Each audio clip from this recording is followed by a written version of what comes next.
ताज़ा खबर के दर्शकों का स्वागत है, देशवासियों का स्वागत है, भारतवासियों का स्वागत है। व्यापारी भारत की, देश की, हर देश की रीढ़ की हड्डी होता है। अगर एक देश में व्यापार ना हो तो लेबर, लोग कोई कामकाज नहीं कर पाएगा। अब देखिए कि नौकरी करने के बाद सबसे ज़्यादा जो लोग किसी व्यवसाय में खपे होते हैं वो व्यापार होता है। आज उन्हीं व्यापारियों की 10 साल बाद नरेला इंडस्ट्रियल एरिया के अंदर इलेक्शन है। व्यापारी लोग सामना विभिन्न प्रकार की चीज़ों से करते हैं। मैं यहाँ पे नरेला इंडस्ट्रियल एरिया के बारे में बता दूँ, लगभग 20-22 साल पहले बसा हुआ ये एरिया, यहाँ पे लगभग 2500 से ऊपर फैक्ट्रियाँ हैं। 1500 लोग इस संस्था से जुड़े हुए हैं और यहाँ पर पीएनसी नाम की एक संस्था जो DSI-DC के द्वारा निर्धारित है, वो यहाँ पे देखभाल का काम करती है। क्या किन मुद्दों को लेकर चुनाव लड़ रहे हैं यहाँ के लोग, इसी पे बात करते हैं। नमस्कार भाई साहब। नमस्कार भाई साहब। कृपया पहले दर्शकों को और अपना परिचय दीजिए। भाई साहब, मेरा नाम सुरेश गोयल है और मैं भगवत दयाल पैनल का उप प्रधान का कैंडिडेट हूँ और भाइयों के सहयोग से मैं उप प्रधान का कैंडिडेट बनाया गया हूँ। उप प्रधान जी, ये बताइए कि अगर आपकी टीम जीत जाती है या आप जीत जाते हैं या जो लोग भी जीत जाते हैं, तो सबसे पहले किन व्यापारियों की समस्याओं पे आप लोगों का इरादा है कदम उठाने का, उनके ऊपर काम करने का? भाई साहब, हमारे व्यापारियों की बहुत सी समस्या है जी। हम लोग टैक्स देते हैं, बहुत से और टैक्स देते हैं, मगर हमारे को गवर्नमेंट से कोई सुविधा उपलब्ध नहीं है। हमारे यहाँ ESI का हॉस्पिटल है जो वो काफ़ी साल से पेंडिंग पड़ा है। सबसे पहली प्राथमिकता तो हमारे यहाँ 15,000 वर्कर हैं, 1.5 लाख के आसपास वर्कर हमारे यहाँ काम करते हैं इंडस्ट्रियल एरिया में। उनके लिए कोई भी स्वास्थ्य के लिए सुविधा उपलब्ध नहीं है। हम लोग कंट्रीब्यूशन देते हैं मगर गवर्नमेंट से हमारे को सुविधा नहीं है। उसके लिए सबसे प्राथमिकता तो हमारे को उसके लिए है। फिर दूसरी समस्या है, हमारे यहाँ दिन पे दिन कभी कोई डायरी उठा के आ जाता है, कभी कोई डायरी उठा के आ जाता है। तो हम चाहते हैं कि हमारे को अफसर और अफसरशाही मुक्त इंडस्ट्रियल एरिया हो। तीसरी बात है भाई साहब, कोई भी आ जाता है हमारे यहाँ प्रदूषण है जी, जबकि हमारे यहाँ प्रदूषण नाम की कोई चीज़ नहीं है और प्रदूषण के नाम पर हमारे यहाँ इंडस्ट्रियल एरिया में बहुत ही ज़्यादा हमारे व्यापारियों को प्रताड़ित किया जाता है। कभी बंद करके हमारे को बंद करके बैठना जाता है, कभी ऑर्डर आ जाता है कि आप अपनी फैक्ट्रियाँ बंद कर दो जी 2 दिन के लिए। कभी ये हो जाता है कि जी आपके यहाँ प्रदूषण है जी, आपका चलान कट जाता है। कोई हमारे यहाँ थोड़ा सा भी बाहर सामान पड़ा उसका चलान कट जाता है। तो व्यापारी हमारे यहाँ बहुत परेशान है। तो उन सब जो हमारी समस्या है उनसे छुटकारा दिलवाना ही सबसे पहली प्राथमिकता होगी हमारी। नंबर 2 हमारे यहाँ जो फायर की समस्या है सबसे भयंकर समस्या है, जिसके लिए कि हमारे यहाँ जो फायर की उसकी कोई व्यवस्था नहीं है, जो दिल्ली सरकार के अंडर में आती है। मुझे भी पता चला है कि यहाँ पर जो है वो फायर की सिर्फ 2 गाड़ियाँ हैं और वो भी बेहतर ढंग से काम करती है। लिफ्ट वाली गाड़ी की हमने प्रपोजल भी दिया था भाई, हम व्यापारी भाई अपने सहयोग से इकट्ठा कर आपको एकजुट होकर एक गाड़ी प्रोवाइड करवा देते हैं, लिफ्ट वाली। मगर उसकी मेंटेनेंस रख रखाव तो फायर ब्रिगेड को करना होगा ना, मगर वो उनके कानून में ऐसा कोई सिस्टम है नहीं है भाई जो आप हम उनको डोनेट करें तो वो डोनेट ले सके। ऐसा कोई गवर्नमेंट का कोई वो खरीदे और खुद ही वो करे। हाँ, खुद ही वो खरीदे, खुद ही उसकी मेंटेनेंस करे, जब ही वो कामयाब है। सबसे भयंकर समस्या है भाई साहब हमारे यहाँ फायर की। जो छोटी सी घटना होती है, जो टाइम पर फायर की गाड़ी ना आने की वजह से वो भयंकर रूप धारण कर लेती है। पीछे हमारे यहाँ एक ऐसे ही पिछले 2-3 घटनाएं हो चुकी हैं। पिछले 1-1.5 महीने पहले हमारे यहाँ ऐसी एक दुर्घटना हुई थी, जिसकी वजह से हमारे व्यापारी भाई बहुत परेशान है। हम चाहते हैं कि फायर डिपार्टमेंट की, कोई भी व्यापारी ये नहीं चाहता है, जाहिर सी बात है, चाहे मजदूर हो या चीटी हो, कोई भी उसके बेचारे के हम लोग किसी का भी नुकसान नहीं चाहते, क्योंकि वो जो हमारे वर्कर हैं वो भी हमारे परिवार का एक हिस्सा है। हम लोग चाहते हैं कि जो हमारा परिवार है उसी तरह हमारे वर्करों का भी परिवार पले फूले, मगर कुछ समस्या ऐसी आती हैं जिसके कारण हमारे व्यापारी भाइयों को अपराधी की श्रेणी में रखा जाता है, जो कि हमारे साथ बहुत ही नाजायज हो रहा है। उसका कोई भी निवारण नहीं हो रहा है। गवर्नमेंट हमारी तरफ कुछ भी वो नहीं कर रही है उसके लिए। टैक्स भरपूर है, टैक्स भरपूर, फार्म भरपूर है। क्या भाई साहब, हम लोग टैक्स देते हैं, खूब टैक्स देते हैं, मगर गवर्नमेंट कभी ये नहीं सोचती अगर ये टैक्स देने वाला आदमी मर जाए या उसके साथ कुछ दुर्घटना हो जाए तो उसके साथ उसके परिवार का पीछे कोई भी देखभाल का नहीं है। जबकि कुछ गवर्नमेंट को करना चाहिए, भाई जो आदमी GST दे रहा है इनकम टैक्स दे रहा है, उसको कुछ तो गवर्नमेंट सुविधाएं दे। हमारे को जीएसटी और इनकम टैक्स देने के बाद भी गवर्नमेंट की तरफ से कोई सुविधा नहीं है। एक टैक्स पेयर व्यापारी टैक्स देते देते मर जाता है, मगर उसको सुविधा के नाम पर गवर्नमेंट की तरफ से कोई भी राहत नहीं है। आगे हमारे भी जो परिवार के बच्चे हैं वो हमारी परेशानियों को देखते हुए वो हमारे व्यापार को ज्वाइन नहीं करना चाह रहे हैं। मेरे खुद के 3 बच्चे वो देख रहे हैं मेरे समस्याओं को, मेरी जो दुर्दशा है। सवेरे आते हैं, रात को भी परेशान, दिन में भी परेशान। हमारी परेशानियों को देखते हुए मेरे तीनों बच्चे इस पेशे में इस व्यापार की लाइन में नहीं आना चाहते, वो जॉब की तरफ जा रहे हैं। तो इस हिसाब से जो हमारी लघु उद्योग भारती की जो कहते हैं ना एमएसएमई रीढ़ है, इंडिया की रीढ़ सबसे ज्यादा मुल्क में जिस व्यापार को काम हुआ एमएसएमई जो हमारी, जो मैं लघु उद्योग भारती से भी जुड़ा हुआ हूँ। लघु उद्योग भारती दिल्ली प्रदेश का मैं एक कार्यकारिणी सदस्य हूँ और नरेला प्रांत का महामंत्री भी हूँ मैं।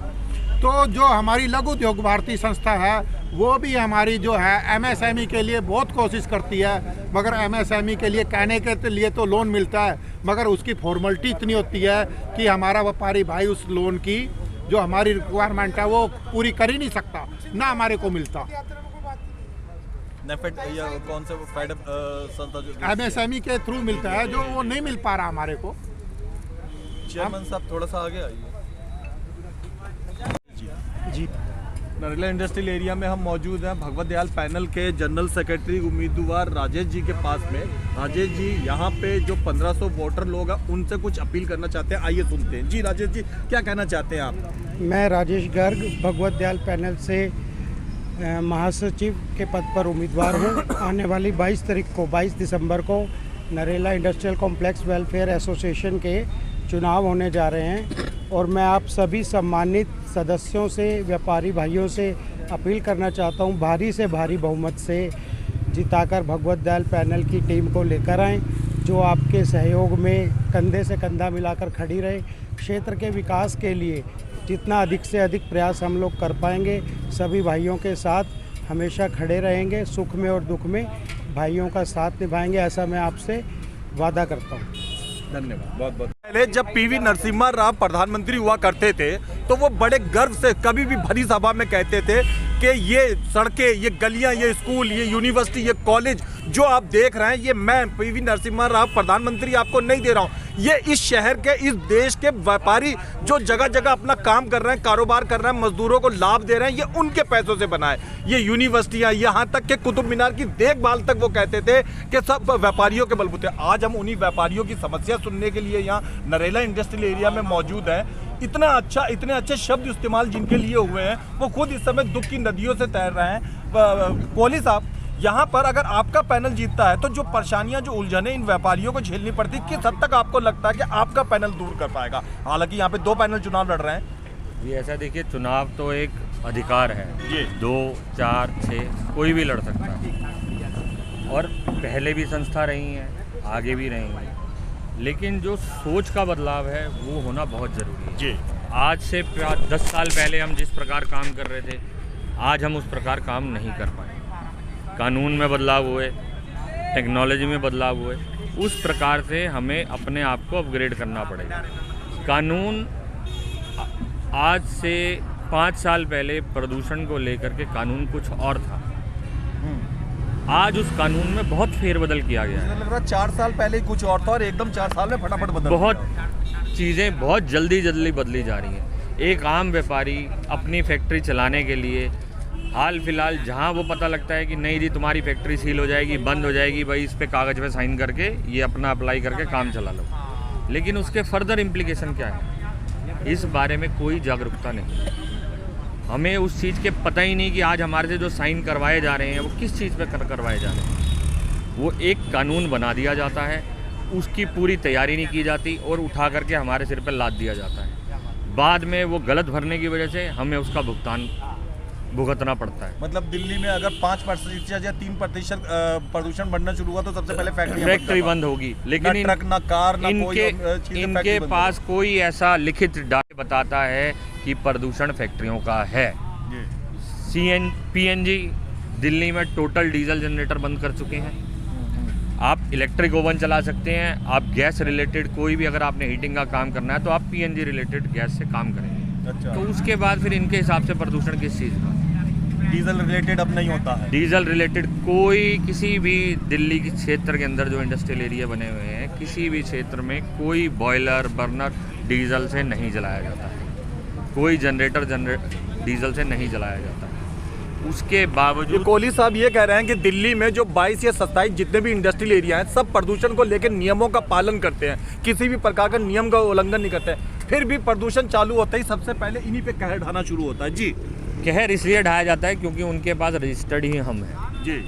और जहाँ पे डाटा है वहाँ पे वो जाते नहीं, जहाँ का डाटा है वहीं पहुँचते हैं, जहाँ डाटा नहीं है वो वहाँ नहीं पहुँच पाते। अब इसमें क्या व्यवस्था है इस बारे में तो हम नहीं कुछ कह सकते। ये तो एक समस्या है, लेकिन हम इस बात का आपसे 1500 वोटर आपसे इस बात का और 2500 और जो यहाँ पे फैक्ट्री मालिक का वादा चाहते हैं कि अगर आपका पैनल जीतता है तो इस समस्या पे आप अधिकारियों के साथ मिलकर क्या अपने संगठन के साथ बातचीत करके कदम उठाना पसंद करेंगे? जी देखिए, हमारा पहला कदम ये होगा कि उन अफसर से मिल करके इस पूरे प्रॉपर इम्प्लीकेशन को समझना और फिर वो अपने लोगों को बताना, अपने व्यापारी भाइयों को बताना कि भाई ये चीज़ जो एक्चुअल पिक्चर है वो उनके सामने रखी जाएगी कि भाई ये है, और उसके बाद जो हल निकलेगा वो आपस में डिस्कस करके फिर उसके ऊपर फैसला लिया जाएगा कि भाई हम क्या करेंगे।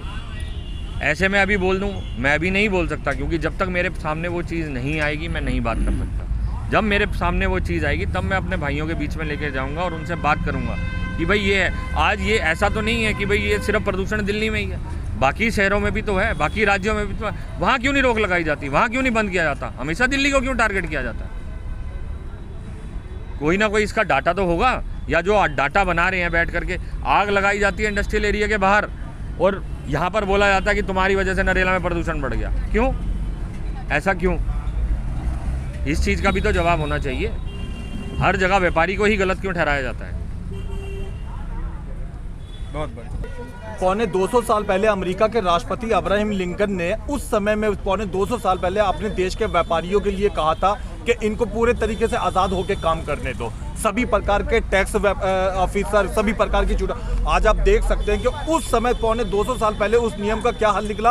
अमेरिका व्यापार में हर चीज़ में नंबर 1 है। हमें बड़ा अफसोस है कि हमारा देश जो अमेरिका के बाद वाकई बढ़ता हुआ देश है, आज भी व्यापारियों के ऊपर डंडा लेके बैठे हुए अधिकारियों का ही देश बन के रह गया है। ये वीरेंद्र जी हैं, बहुत जागरूक नागरिक हैं। हम यहाँ की फिलहाल ग्रीनरी पे बात करेंगे। काफ़ी साल पहले 17-18 साल पहले यहाँ का बुरा हाल था, लेकिन पीएनसी ने और दूसरी आप जैसी संस्थाओं ने मिलकर काफ़ी काम किया। यहाँ की ग्रीनरी पे आप क्या बोलना चाहेंगे? सर, मैं ग्रीनरी पे यही बोलना चाह रहा हूँ, आप घूम रहे हो यहाँ पे, ग्रीनरी में काफ़ी ज़्यादा तरक्की हुई है पहले से, लेकिन पूरा नरेला इंडस्ट्रियल एरिया आप घूम के आओ, एक भी सार्वजनिक शौचालय यहाँ पे नहीं है। पब्लिक टॉयलेट कोई भी नहीं है। आप इस ग्रीनरी का क्या फ़ायदा फिर? यहाँ पे कोई DSIDC ने आज तक एक पब्लिक टॉयलेट पूरे इंडस्ट्रियल एरिया में कहीं पर भी नहीं है। लेबर खुले में बाथरूम करती है, खुले में सब कुछ होता है वहाँ पे, वो तो इसका कोई फायदा नहीं है। एसोसिएशन नहीं आएगी। ये जोशीला नौजवान ये कह रहा है दर्शकों कि भले यहाँ पे 1000 पेड़ लगे हैं, बहुत सारे हरे हरे पत्ते हैं और खूबसूरत पौधे हैं, पर क्या फायदा? एक औरत अगर यहाँ पर मजदूरी करने या कुछ करने, शॉपिंग करने आए और दूर दूर तक टॉयलेट ना हो तो कहाँ वो बाथरूम, वो हरे पत्तों को देखेगी या अपने लिए बाथरूम की? बहुत बढ़िया बात है आपने कही। ये यहाँ पे सार्वजनिक टॉयलेट बनाने का काम MCD का है या PNC का है या फिर DSIDC और PNC अच्छा दोनों करना चाहिए, लेकिन यहाँ पे ओनली प्लॉटिंग हो रही है जी। हाँ, प्लॉटिंग बहुत ज़्यादा हो रही है, लेकिन कोई पब्लिक टॉयलेट सिंगल भी नहीं है। यहाँ पे कई बार कहा भी जा चुका है, PNC में भी जा चुके हैं, लेकिन कोई सुनवाई नहीं है। यहाँ पे जितनी पार्किंग है यहाँ पे PNC के अंडर है। PNC हर दफ़ा अपने दाम बढ़ाती जा रही है हर साल, लेकिन कोई काम नहीं है। जितना पैसा इकट्ठा होता है उसका आज तक ऑडिट नहीं हुआ है। क्या खर्चा हुआ है, कहाँ खर्चा हुआ है। पार्किंग आप जाके हालात देखिए पार्किंग के लिए। वीरेंद्र जी, आपको 1500 वोटर देख रहे हैं और 2500 और व्यापारी लोग आपको देख रहे हैं और दूसरे इंडस्ट्रियल एरिया के लोग देख रहे हैं। आपके पैनल के लोगों को अगर आपके वोटर बंधु जिताते हैं तो इन मुद्दों पर आप क्या कदम उठाएंगे या आपके पैनल क्या कदम उठाएगा, इसको स्पष्ट कीजिए। अगर हम जीत के आते हैं ना जी, सारे के सारे जितनी समस्याएं हैं, जितने मुद्दे हैं, उनको सुलझाने के लिए मैक्सिमम आप लोगों का सहयोग लेके उनको सुलझाने की कोशिश की जाएगी। ग्रीनरी के ऊपर, पब्लिक टॉयलेट के ऊपर। एक दूसरा मेन काम है हमारे यहाँ, आग लगने पर फायर ब्रिगेड सिस्टम ठीक नहीं है बिल्कुल भी। यहाँ पे एक भी लिफ्ट क्रेन नहीं है जिसको ब्रोंटो बोला जाता है। अच्छा। यहाँ पे उसको आने के लिए कम से कम 2.5 से 3 घंटे लग जाते हैं। अगर यहाँ, हाँ, ब्रोंटो के लिए अगर यहाँ किसी के यहाँ कोई फायर होती है, आधे घंटे बाद एक गाड़ी आती है यहाँ पे, सेक्टर 8 केवल से। एक गाड़ी। यहाँ से हमारे 500 मीटर पे ही है यहाँ पे अच्छा, फायर ब्रिगेड सिस्टम है। वो एक गाड़ी सफिशिएंट नहीं होती उस आग को बुझाने के लिए। बिल्कुल। इतनी देर में वो आग बुझाने के लिए कोशिश की जाती है ना, आग भयंकर फैल चुकी होती है, तब तक गाड़ियाँ आती है बमाना से।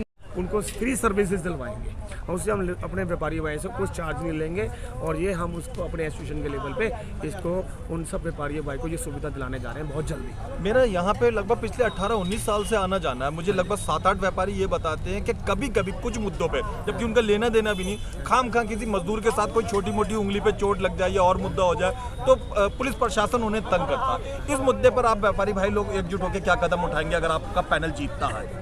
ऐसा बहुत अच्छा आपने प्रश्न किया है मेरे से। ये लड़ाई हम पिछले 15 साल से लड़ रहे हैं और मैं इसको अलग अलग प्लेटफॉर्म पे भी इसको मुद्दे को उठा चुका हूँ। बढ़िया। ESI में कुछ प्रावधान की जरूरत है जिसमें अमेंडमेंट करने पड़ेंगे, कुछ चेंजेस की जरूरत है, उसमें चेंजेस लाने की जरूरत है क्योंकि ये एक्ट जो बने हैं वो अंग्रेज कहते हैं अंग्रेजों के टाइम के बने के हैं, हमारे आज़ादी से पहले के बने हुए हैं और वो उस वक्त उन्होंने जिस माहौल में बनाए थे उसका आज सिनेरियो बहुत चेंज है। हमारा देश बदल रहा है, भारत बदल गया है, इनफैक्ट बदल गया है और हमारी जो इस वक्त सरकार है देश की, उन्होंने इतना काम किया है और इस पे काम कर रहे हैं कि इस देश के अंदर जहाँ जहाँ कोई समस्या है पुराने कानून से लेके उनको चेंज किया जाए। तो और मैं ये भी आश्वासन दिलाता हूँ ESI और PF में जो पुराने जिनकी वजह से एक कम्युनिकेशन गैप रहता है डिपार्टमेंटल और व्यापारी के बीच में, जो गैप रहता है, एक भय का माहौल रहता है, उसको भी ख़त्म कराएंगे और उन एक्ट के अंदर अमेंडमेंट करा के एक अच्छा स्मूथ बिजनेस चले और हमारे वर्कर्स को कोई हानि ना हो, उसमें भी हम काम करेंगे आने वाले टाइम के अंदर। बहुत जल्दी काम करने वाले हैं। बहुत बढ़िया। वीरेंद्र जी थोड़ा आगे आ जाइए। यहाँ PNC संस्था जो है जिसे आप लोग बहुत सारा टैक्स देते हैं, बहुत सारा उसकी देखभाल के लिए वहाँ पे कर्मचारी रखे गए हैं, उसका काम है यहाँ पे हरियाली लाना, सफाई लाना, सिक्योरिटी व्यवस्था देखना और दूसरा आने जाने की एंट्री पॉइंट वगैरह को साफ स्वच्छ वगैरह टाइप कर रखना। PNC की जिम्मेदारी कितनी निभा पा रहे हैं PNC के अधिकारी, इस विषय में प्रकाश डालिए। ऐसा है, जहाँ तक PNC कंपनी का सवाल है वो DSIDC के साथ कोलैबोरेशन करके जो काम कर रही है, हमारे क्षेत्र में काफ़ी सुधार हुआ है पहले के मुकाबले, इसमें कोई दो राय नहीं है और इसमें सुधार की 17 साल पहले यहाँ पे वाकई पानी भर जाता था, सड़कें खराब हुआ करती थी, पार्कों की स्थिति बिल्कुल खराब स्ट्रीट थी, लाइट नहीं थी और काफ़ी समस्याएं थी जी वो उसमें काफ़ी सुधार हुआ है जी। और हम PNC से अक्सर मीटिंग करते रहते हैं। यहाँ पर जो CEO बैठते हैं, GM बैठते हैं, उनसे हमारी मीटिंग होती रहती है की और वो हमारी बात को सुनते भी हैं। गुड। और आगे हम आशा है, हमें उम्मीद है जो कमियाँ पेशियाँ रह रही हैं और ये इलेक्शन का प्रोसेस होने के बाद हमारी जो पैनल जीत के आएगा तो उन बाकी समस्याओं को हम अच्छा चेयरमैन साहब, आपको लगता है कि अगर आपकी टीम जीतती है हाँ जी, तो PNC के साथ गठजोड़ बना के आप बेहतर ढंग से इस काम को अंजाम दे उसमें सबसे बड़ी मैं बता दूं आपको, सबसे बड़ी समस्या व्यापारियों को आ रही है पार्किंग की, कार पार्किंग की। अच्छा। जो प्राइवेट कार है, कमर्शियल व्हीकल आता है, उसमें कुछ टैक्स लगता है, उसके बारे में हम उनसे जानकारी लेंगे, उनसे समझेंगे ये क्यों लगाया जा रहा है, ट्रक वगैरह, हाँ क्यों लगाया जा रहा है, रीज़न क्या है। रोड पे खड़ा करना ट्रक ठीक है, वो गलत है। जो डेस्टिनेशन पार्किंग स्पॉट्स बनाए गए हैं उस पर यहाँ पर कमर्शियल टैक्स नहीं लगना चाहिए क्योंकि ऑलरेडी हम हाउस टैक्स दे रहे हैं यहाँ। अच्छा, हाउस टैक्स दे रहे हैं, मेंटेनेंस टैक्स अलग दे रहे हैं। तो ये जो मुद्दा है एक बहुत थोड़ा सा इसको कहूँ तो बड़ा सेंसिटिव मुद्दा है और बड़ा दुखदायी मुद्दा, कंट्रोवर्शियल भी हो गया ये।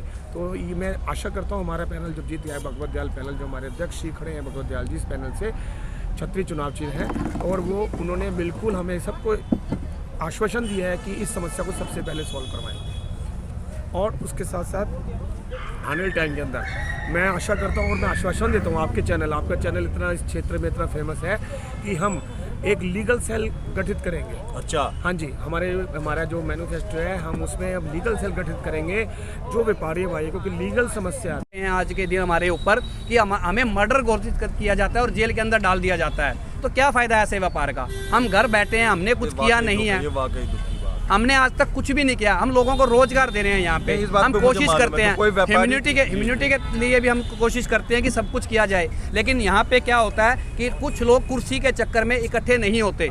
अगर 1000-1200 व्यापारी इकट्ठा होके हमारे लिए कोई आवाज़ उठाने वाले युवा लोगों को ज़रूरत है। यहाँ पे युवा आगे नहीं आने दिया जा रहा है, युवाओं को उनको पीछे धकेला जा रहा है। कुछ लोग अपनी कुर्सी बचाने के चक्कर में बैठे रहते हैं बस वहीं पे, युवाओं को आगे नहीं आने जाते। आज के दिन में युवा टेक्नोलॉजी भी सीखता है, वो फैक्ट्री भी संभाल सकता है और एसोसिएशन भी संभाल सकता है। वो मैं कहता हूँ सभी युवाओं को आगे आना चाहिए और एसोसिएशन में भागीदारी लेनी चाहिए अपनी।